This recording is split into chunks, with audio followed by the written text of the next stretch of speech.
પવિત્ર આત્મા ભાગ 1. પવિત્ર આત્મા કોણ છે? પવિત્ર આત્માને જાણો. આ અને અન્ય સાહિત્ય સામગ્રી અહીં જુઓ અને ડાઉનલોડ કરો www.cloudlibrary.org.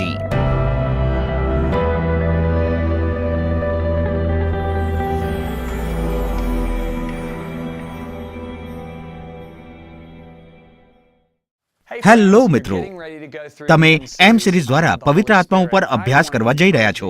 હું તમને ઉત્તેજન આપવા માંગુ છું કે તમે માર્ગદર્શિકાનો ઉપયોગ કરો. માર્ગદર્શિકા એટલે આ સંદેશો, મનન અને કાર્યપુસ્તક સાથે જે લખાણ જાય તે છે. આ મહત્વનું કેમ છે તે હું તમને કહેવા માંગુ છું. મેં જાણ્યું છે કે મનન આપણને દેવના વચનમાં અને વિશ્વાસમાં સામર્થ્યવાન કરે છે.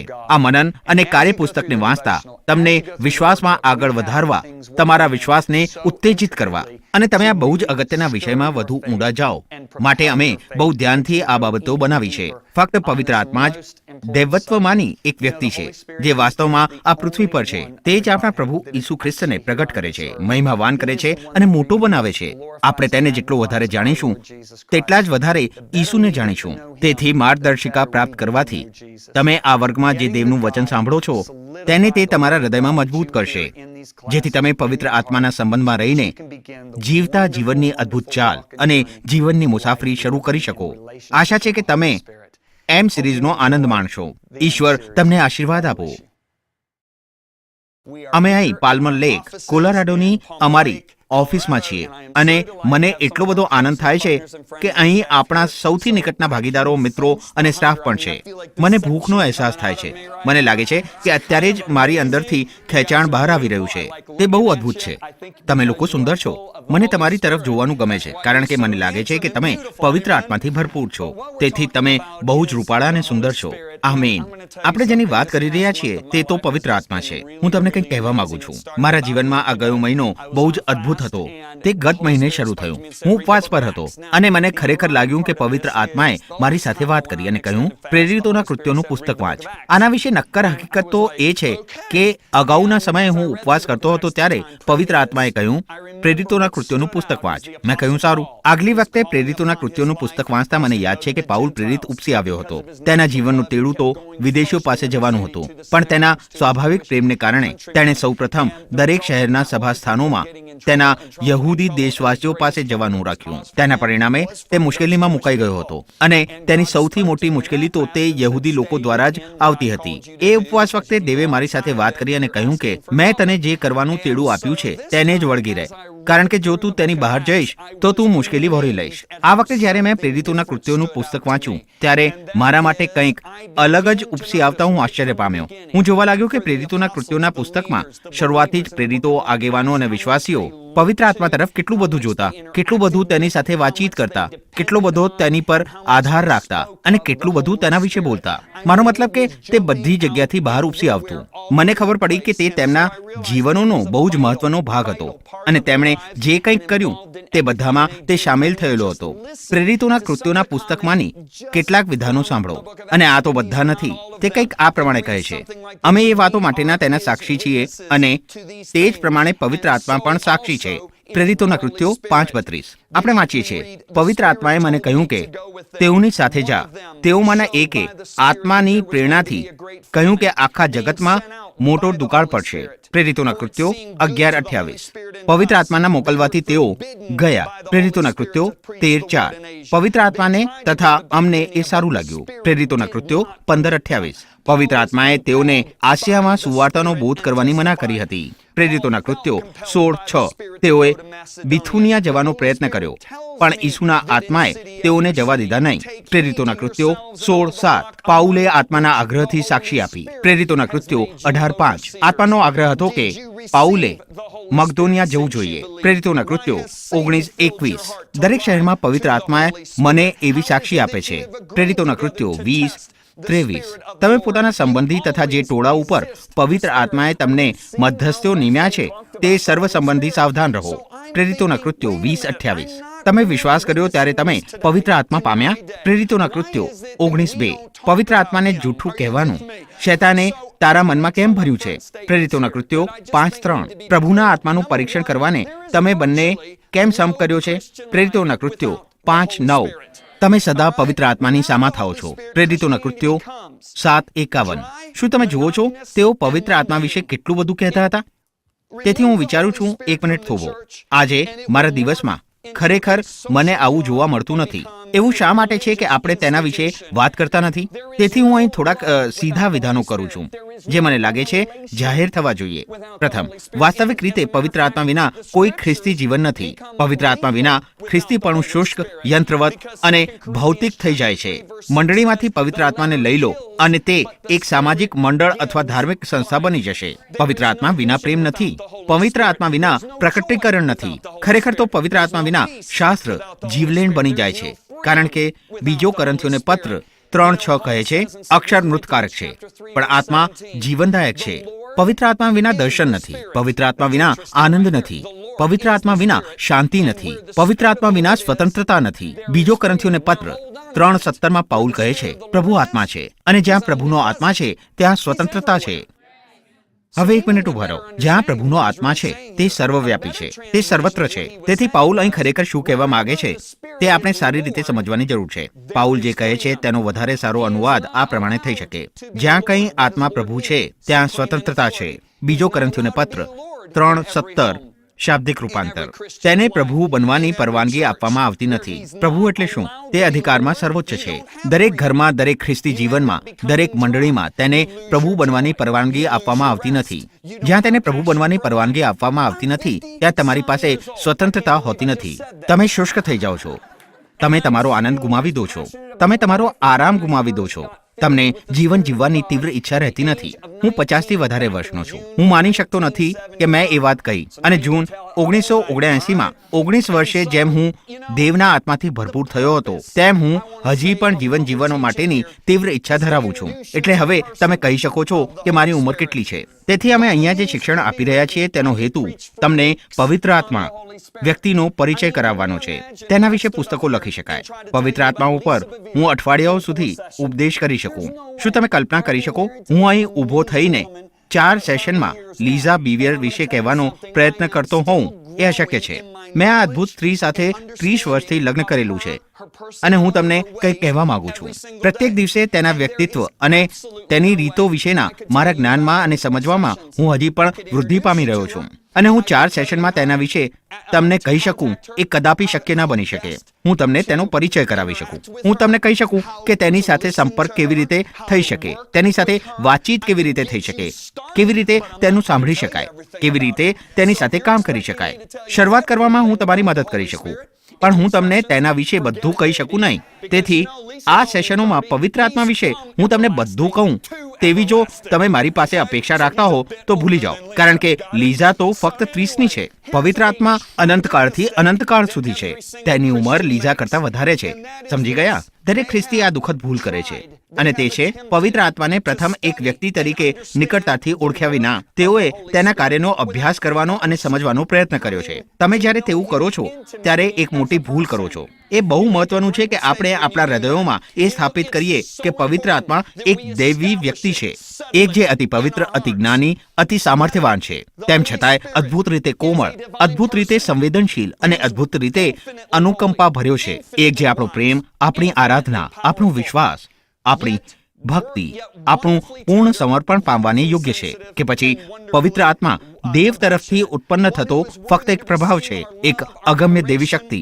જે લોકો વિચારે છે કે તે ઉદારતાનો આત્મા અથવા લોકશાહીનો આત્મા છે. આ પ્રકારનું દૃષ્ટિબિંદુ છીછરું, અપરિપક્વ અને કોઈ સંપ્રદાયને લગતું છે. અને જો આપણે આવું માનીએ છીએ તો આપણામાં આત્મિક અભિમાન ઉત્પન્ન થાય છે. કારણ કે આપણે એક ઊંચી કક્ષાના ખ્રિસ્તી તરીકે અક્કડ થઈને ચાલવા લાગીએ છીએ અને બીજા લોકોને હલકી નજરે જોવા લાગીએ. છતાંય જો આપણે તેને અસીમ, વૈભવી, મહિમાવંત, ગૌરવી, પરાક્રમી, જ્ઞાની અને પવિત્ર વ્યક્તિ તરીકે સમજીશું કે તેણે એક વ્યક્તિ તરીકે પિતા અને પુત્ર સાથે સંમત થઈને આપણામાં વાસો કરવાને અને આપણા જીવનોને સારા બનાવવામાં આવ્યો છે, તો તે આપણા મસ્તકો નમાવી દે છે અને આપણને નમ્રતામાં રાખે છે.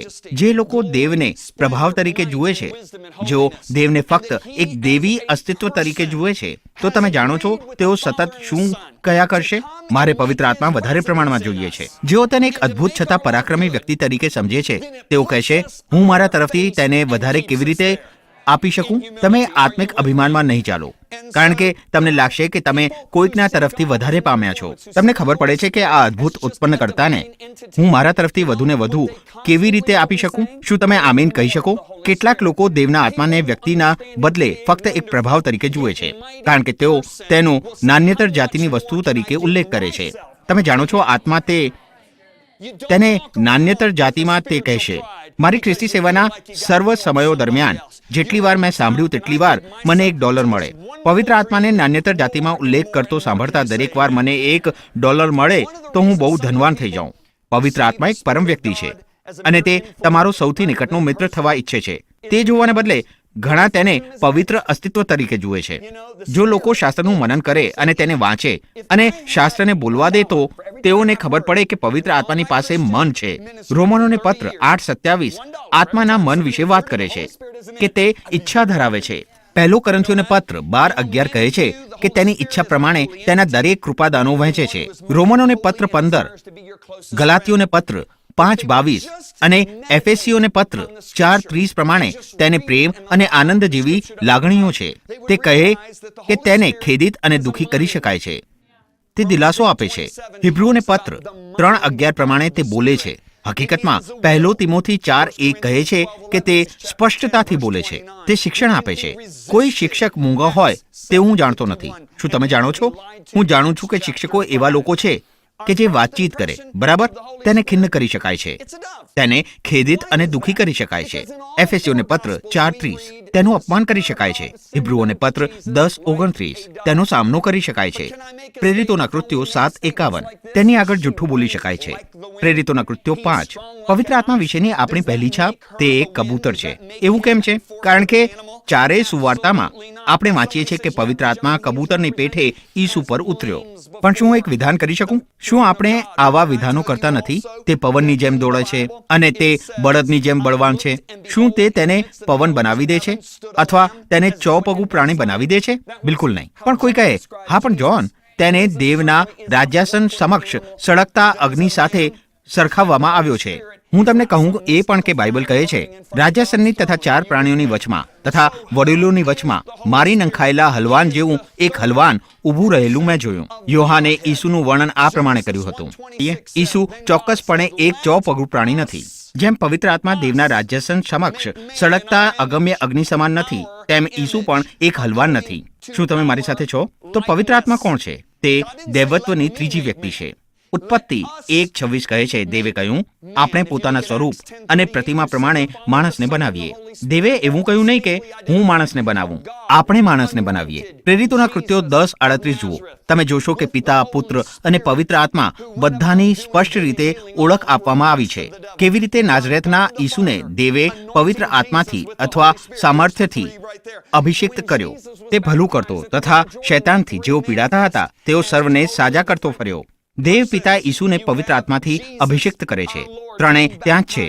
જ્યારે યર્દન નદીમાં ઈસુનું બાપ્તિસ્મા થયું ત્યારે ત્રણે સંપૂર્ણપણે અલગ વ્યક્તિઓ તરીકે પ્રગટ થયા. ઈસુનું બાપ્તિસ્મા યોહાન દ્વારા થયું. ઈસુ ઉપર આવ્યા અને આત્મા કબૂતરની પેઠે તેમના ઉપર ઉતર્યો અને દેવ પિતા આકાશમાંથી બોલ્યા કે આ મારો વાલો દીકરો છે, એના પર હું પ્રસન્ન છું. તેથી 3 અલગ વ્યક્તિઓ પણ એક જ દેવ.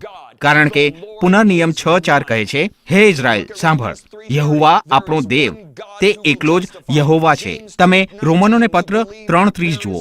એક જ દેવ છે જે ન્યાય કરશે. યાકૂબ 2:19 તું વિશ્વાસ કરે છે કે દેવ એક છે તો તું સારું કરે છે. યાકૂબ 2:19. આ સમજવા માટે પાણીનું ઉદાહરણ લો. તમારામાંના કેટલા જાણે છે કે પાણીના 3 સ્વરૂપ છે? તમારી પાસે વરાળ છે, પ્રવાહી છે અને ઘન છે, એટલે કે બરફ. આ ત્રણેયનું એક જ સરખું બંધારણ છે. 3 અલગ સ્વરૂપો, છતાં તે એક છે. તે જ પિતા, તે જ પુત્ર અને તે જ પવિત્ર આત્મા છે.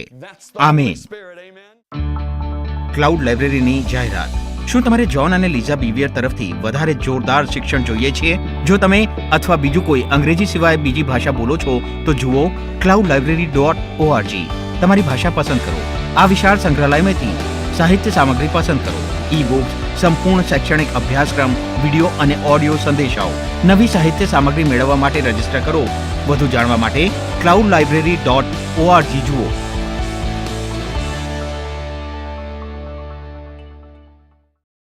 પવિત્ર આત્મા તો બાઇબલમાં પ્રગટ થતી દૈવત્વની પ્રથમ વ્યક્તિ છે. ઉત્પત્તિ 1, આદિએ દેવે આકાશ તથા પૃથ્વી ઉત્પન્ન કર્યા. બીજી કલમ શું કહે છે? પૃથ્વી અસ્તવ્યસ્ત તથા ખાલી હતી અને જળનિધિ પર અંધારું હતું, અને દેવનો આત્મા પાણી ઉપર હાલતો થયો. તે ઉત્પત્તિ 1:2 માં પ્રગટ રીતે દેખાય છે. તો પવિત્ર આત્મા કોણ છે? આપણે તે પૂછવાની જરૂર છે. તે તો પૃથ્વીના તટ પર સૌથી અજાયબ, સુંદર, અદ્ભુત, માયાળુ, કોમળ, સંવેદનશીલ, પરાક્રમી વ્યક્તિ છે. કદાચ તમે કહી શકો, જ્હોન, આ પૃથ્વીના તટ પર? હું કહીશ, હા, આ પૃથ્વીના તટ પર. તમારે સમજવું જરૂર છે કે પિતા અહીં આ પૃથ્વી પર નથી.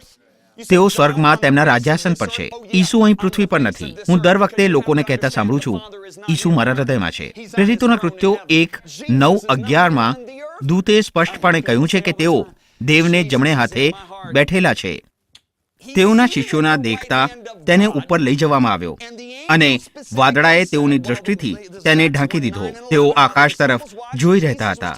એવામાં ઉજળા વસ્ત્ર પહેરેલા 2 પુરુષ તેઓની પાસે ઊભેલા રહેલા હતા. તેઓએ કહ્યું કે, ગાલિલના માણસો, તમે આકાશ તરફ જોતા કેમ ઊભા રહ્યા છો? એ જ ઈસુ જેને તમારી પાસેથી આકાશમાં લઈ લેવામાં આવ્યો છે, તે જેમ તમે તેને આકાશમાં જતા જોયો તેમ જ પાછો આવશે. બીજા શબ્દોમાં, તે વાદળોમાં આવવાના છે. શું તે વાદળોમાં આવ્યા છે? ના. કેટલાક લોકો એવું વિચારશે, પણ તેઓ તો કોઈ એવી જગ્યાએ છે જ્યાં આપણે તેમને શોધી ના શકીએ. પણ હજી સુધી તેઓ વાદળોમાં આવ્યા નથી. તેનો અર્થ કે તેઓ સ્વર્ગમાં દેવના જમણે હાથે છે. જ્યારે સ્ટેફનને પથ્થરોથી મારવામાં આવતો હતો, ત્યારે સ્ટેફને દેવનો મહિમા નિહાળ્યો અને ઈસુને દેવના જમણે હાથે ઊભા રહેલા જોયા. મને તે ગમે છે. કેવી રીતે ઈસુ તેમના શહીદને ઘરે લાવવા માટે ઊભા થઈ ગયા. મને તે ગમે છે. પણ ઈસુ તો લગભગ 2000 વર્ષ પૂર્વેથી ત્યાં જ છે. તેઓ અહીં નથી. તમે કહો કે તેઓ મારા હૃદયમાં છે, તેની મને ચિંતા નથી. એ તો પવિત્ર આત્મા છે, ઈસુ ખ્રિસ્તનો આત્મા. કારણ કે પવિત્ર આત્માને દેવ પિતાના આત્મા તરીકે સંબોધાય છે. માથી 10:20 માં ઈસુ આ વિધાન કરે છે, કેમ કે જે બોલે છે તે તો તમે નથી, પણ તમારા પિતાનો જે આત્મા છે તે તમારામાં બોલે છે.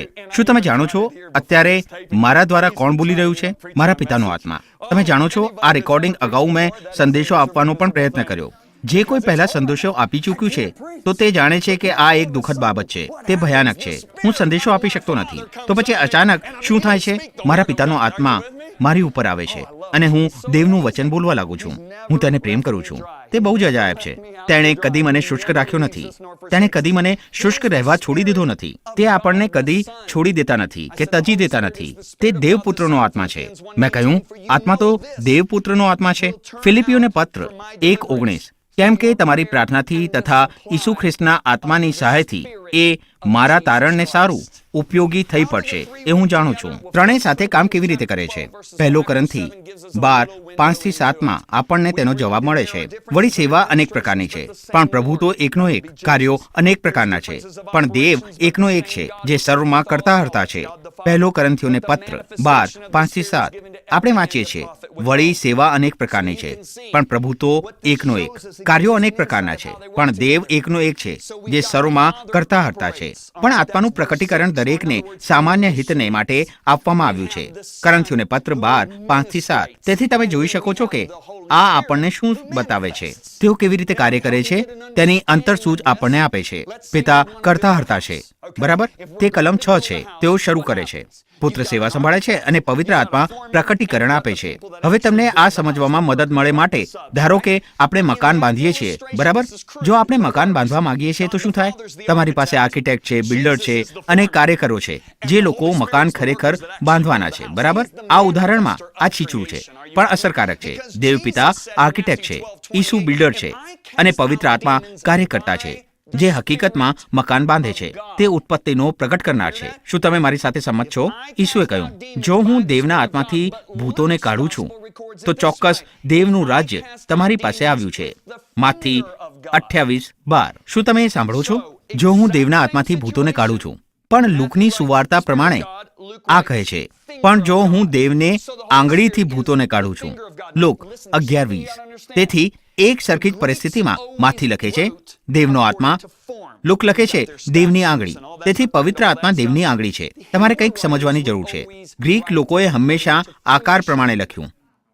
તેઓની પાસે મૂર્તિઓ અને બીજી બધી બાબતો છે. તેઓ બધા એ બધી બાબતોમાં છે. હિબ્રુ લેખકો હંમેશા કાર્ય પ્રમાણે લખતા હતા. તેટલા જ માટે તે હકીકતમાં આંગળીઓ નથી.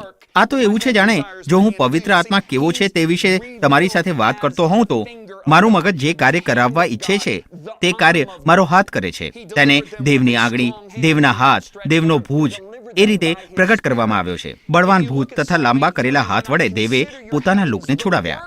દેવે તેમને પોતાના આત્મા વડે છોડાવ્યા. જો તમે ગીત શાસ્ત્ર 8:3 જોશો, આકાશો જે તારી આંગળીઓના કૃત્યો છે અને ચંદ્ર તથા તારાઓ જેઓને તે ઠરાવ્યા છે તેઓ વિશે હું વિચાર કરું છું.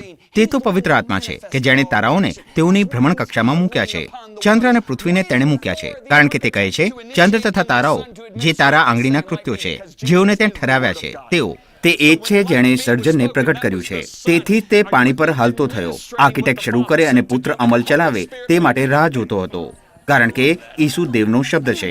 તેથી જ્યારે અજવાળું થાઓ કહેવામાં આવ્યું ત્યારે જે પિતાને જે કરવાનું કહ્યું તે પુત્રએ અમલમાં મૂક્યું અને પવિત્ર આત્મા તે પૂર્ણ કર્યું. મને તે ગમે છે. તે તો બહુ જ સરસ છે. યશાયા 40:12 પવિત્ર આત્મા વિશેનો બાઇબલનો મારો સૌથી પ્રિય શાસ્ત્ર ભાગ છે. બીજા કોણે પોતાના. હવે આ શબ્દો સાંભળો. પોતાના ખોભાથી સમુદ્રના પાણી મળ્યા છે. તેના વિશે વિચાર કરો. તેણે તેના ખોભાથી પાણી મળ્યા છે. કોણે પોતાની આંગળીઓથી આકાશ માપી આપ્યું છે? તમે જોઈ શકો છો કે અહીં પવિત્ર આત્માને તેના કાર્યના આધારે વર્ણવામાં આવ્યો છે. બીજા કોણે માપામાં પૃથ્વીની ધૂળ મવડાવી છે ને કાંટાથી પર્વતોને તથા ત્રાજવાથી પહાડોને તોડ્યા છે. કોણ યહોવાના આત્માને સલાહ આપવા શક્તિમાન છે? કોણ તેને સલાહ આપવા અથવા તેને શીખવવા પૂરતું જાણે છે? શું યહોવાને કદી કોઈની સલાહની જરૂર પડી છે? શું તેને ભલું શું છે તેના વિશે સૂચનાની જરૂર પડી છે? કોણે તેને ન્યાયનો માર્ગ જણાવીને તેને જ્ઞાન શીખવ્યું? ના, કેમ કે પ્રજાઓ ડોલમાંથી ટપકતા ટીપા જેવી છે. તેઓ ત્રાજવાની રજ સિવાય બીજું કંઈ નથી.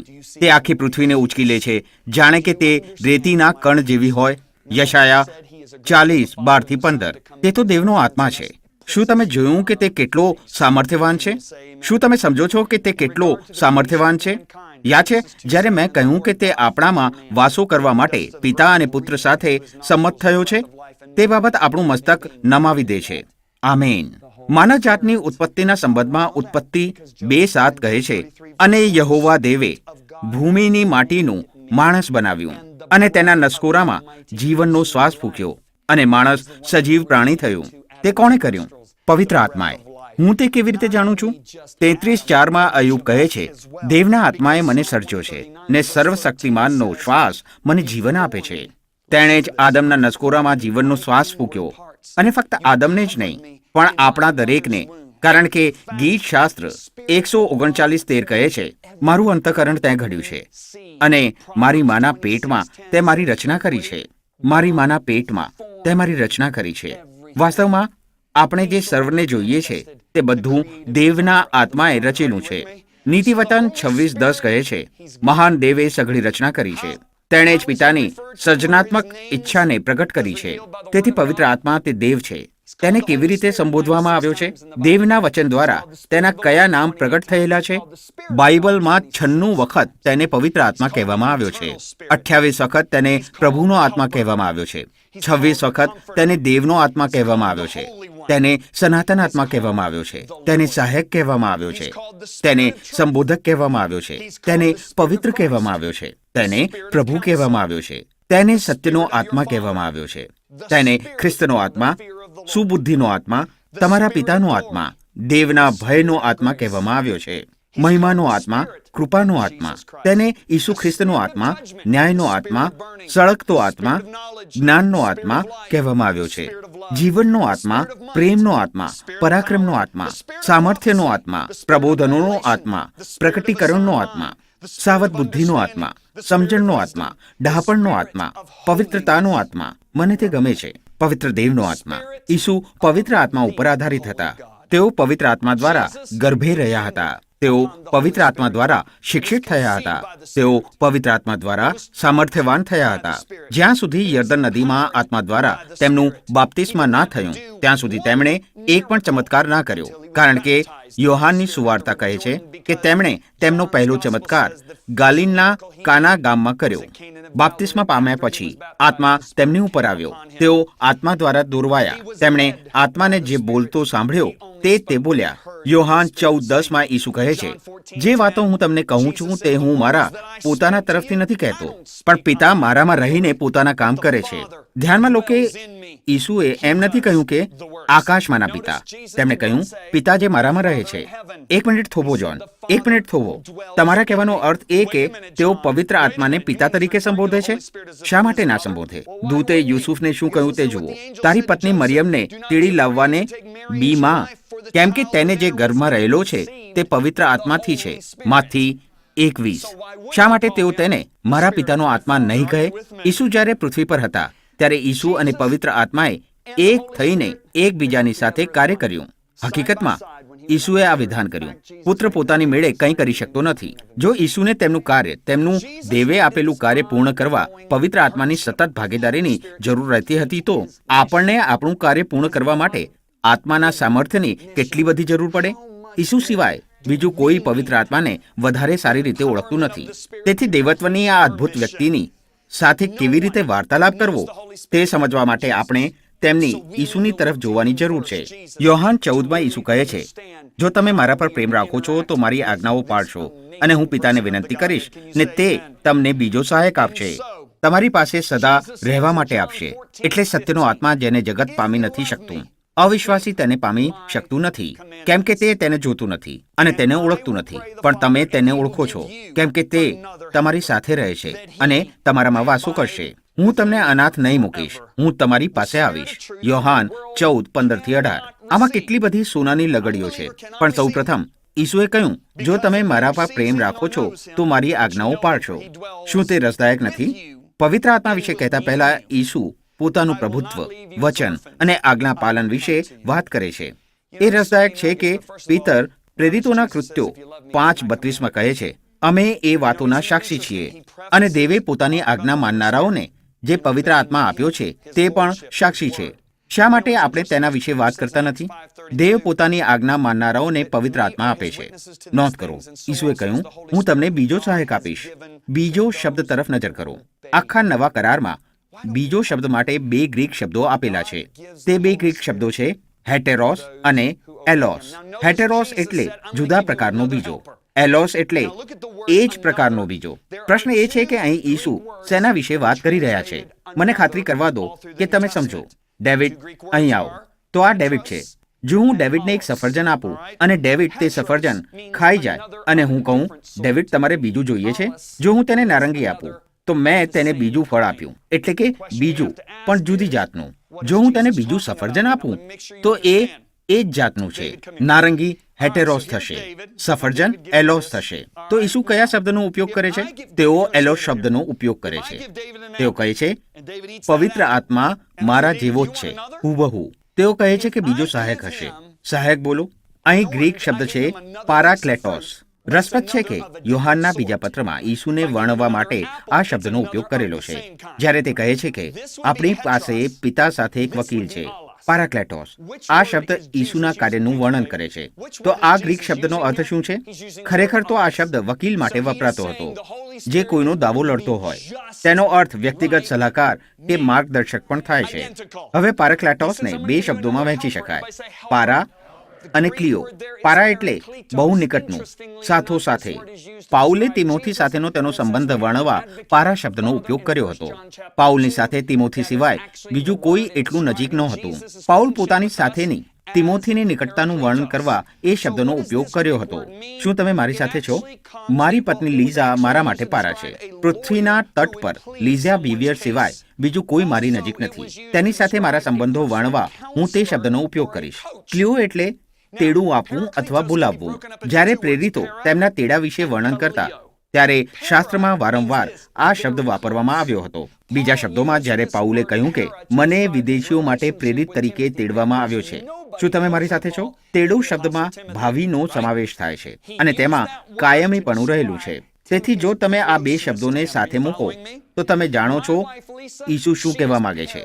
તેઓ કહે છે કે દેવ સાથેની આપણી જીવનશૈલીમાં આપણને માર્ગદર્શન આપવા પવિત્ર આત્માને હંમેશને માટે આપણી બાજુમાં રહેવા માટે તેડવામાં આવ્યો છે. ખરેખર તો આ તેનું તેડું અને કાર્યની સોંપણી છે અને તે હંમેશને માટે કરે છે, કારણ કે ઈસુએ કહ્યું તે તમારી સાથે સદા વાસો કરશે. તે તમને મૂકી દેશે નહીં ને તજી દેશે નહીં. શું એ સારી બાબત નથી? ઈસુ કહે છે જેવી રીતે હું તમારી સાથે રહ્યો બરાબર તેવી જ રીતે તે તમારી સાથે રહેશે.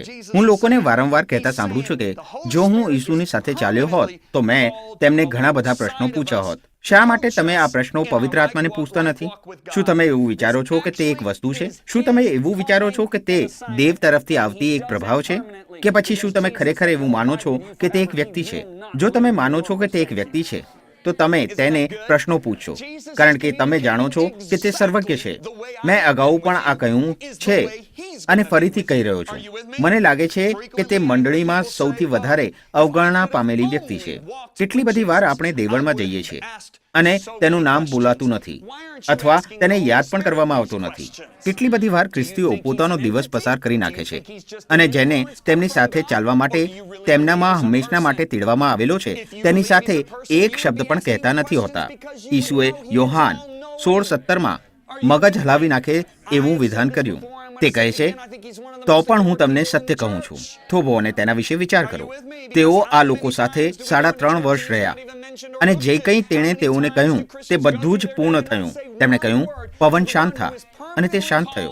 અને ખાતરીપૂર્વક રીતે જ બે ઓફ ક્રેગ્સલિસ્ટ પર ગયા વિના તેમણે કહ્યું તમને ત્યાં ગધેડો મળી આવશે. ગધેડો ક્યાં મળી આવશે? તેણે તેમને બરાબર કહ્યું. તેઓ જાણતા હતા કે સ્ટાફમાં એક ચોર છે. તેમણે તે કહ્યું અને તે જાહેર થયું. યરુશાલેમમાં તેમની સાથે જે થવાનું હતું તે તેમણે કહ્યું કે વડીલો તેમને પાપીઓના હાથમાં સોંપી દેશે. તેમણે જે કંઈ કહ્યું તે બધું જ પૂર્ણ થયું. અને તેઓની સાથે 3.5 વર્ષ રહ્યા પછી તેઓ કેવી રીતે અગાઉથી આ વિધાન કરે છે તે છે હું તમને સત્ય કહું છું. બીજા શબ્દોમાં તેઓ જે બાબત તેમને કહેવા માંગે છે તે એટલી ધારદાર છે કે તેઓ ખાતરી કરવા માંગતા હતા કે તેઓ તે સમજે, કે તેઓ જાણે કે ઈસુ તેમની સમક્ષ જૂઠું નથી બોલતા.